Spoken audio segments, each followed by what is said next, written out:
podcast de l'article de Gabriel Bannon publié sur l'odigi.ma.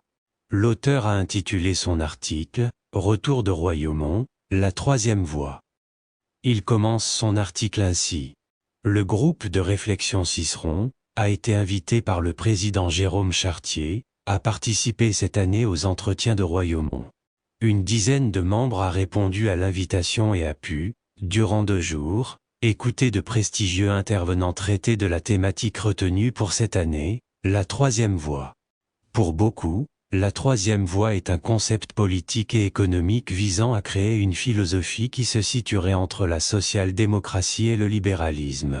Il ne s'agit pas de prendre la moyenne des 2 extrêmes, socialisme et capitalisme, mais de trouver une nouvelle voie pour la société d'aujourd'hui, dans tous les domaines, politiques, économiques, culturels, artistiques, etc. L'auteur poursuit son article ainsi. Durant la guerre froide, déjà on parlait de la nécessité à trouver une troisième voie entre le communisme soviétique et le capitalisme américain. En France, le gaullisme a été présenté un temps, comme une troisième voie entre les 2 modèles antagonistes des grandes puissances. Au cours des années 1990 et 2000, en Europe et aux États-Unis, les dirigeants de gauche et du centre-gauche ont développé une notion précise de troisième voie.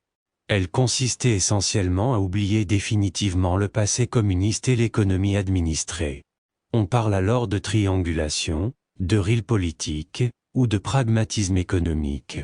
Le président français Emmanuel Macron et son parti La République En Marche se présentent comme une incarnation de cette troisième voie, par leur rejet du clivage traditionnel gauche-droite et leur synthèse entre socialisme et libéralisme. Perçu comme un marqueur essentiel de la gauche occidentale, l'engagement en faveur de l'égalité est ce qui a semblé faire le plus défaut aux premières énonciations de la troisième voie.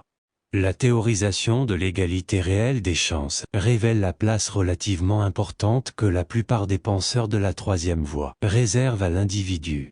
Le temps est loin où les gouvernements socialistes, sociodémocrates et travaillistes dominaient l'Europe des 15. Aux victoires qui ont émaillé les années 1990 succède aujourd'hui une série de défaites ou d'affaiblissements plus ou moins durables des gauches européennes. Les questions soulevées perdurent, comme les débats autour de la troisième voie britannique, et de son caractère exportable ou non sur le continent. L'auteur précise ainsi. Le premier des mérites de cette querelle, de la troisième voie a été de lever des tabous, particulièrement à gauche. Mais les questions sont toujours là, qui interpellent élus, responsables, militants et électeurs de gauche, tous rétifs devant l'urgente nécessité d'un aggiornamento doctrinal longtemps différé par l'exercice prolongé du pouvoir. En France, ce problème est lui-même emblématique de ce double refus de débattre sérieusement de la troisième voie, ne serait-ce que sur le plan doctrinal. Pour certains, il ne peut s'agir, au mieux, que d'un thatchérisme à visage humain, à la fois impossible à importer et à supporter en France. Un des intervenants aux entretiens de Royaumont a déclaré, je cite, « La gauche a complètement disparu malgré les tentatives de la faire renaître, et le capitalisme, le libéralisme est toujours là. » L'auteur ajoute ainsi. La question qu'il faut se poser est, pourquoi, le jour où la droite a intégré le social dans son discours, elle a, de fait, vidé de sa substance le discours socialiste. Rappelez-vous la déclaration de Giscard d'Estaing à Mitterrand lors de leur débat pour les présidentielles, vous n'avez pas le monopole du cœur.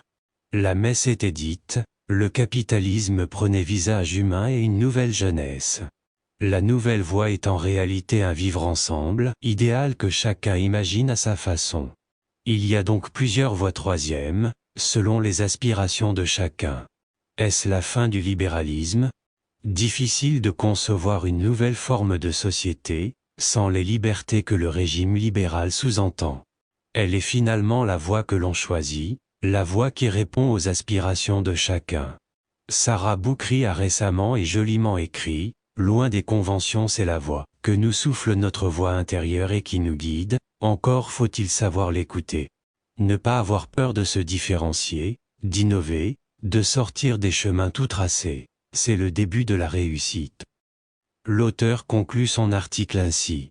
Les modèles économiques de développement sont divers et variés, selon l'état de développement et les objectifs que se donnent les nations.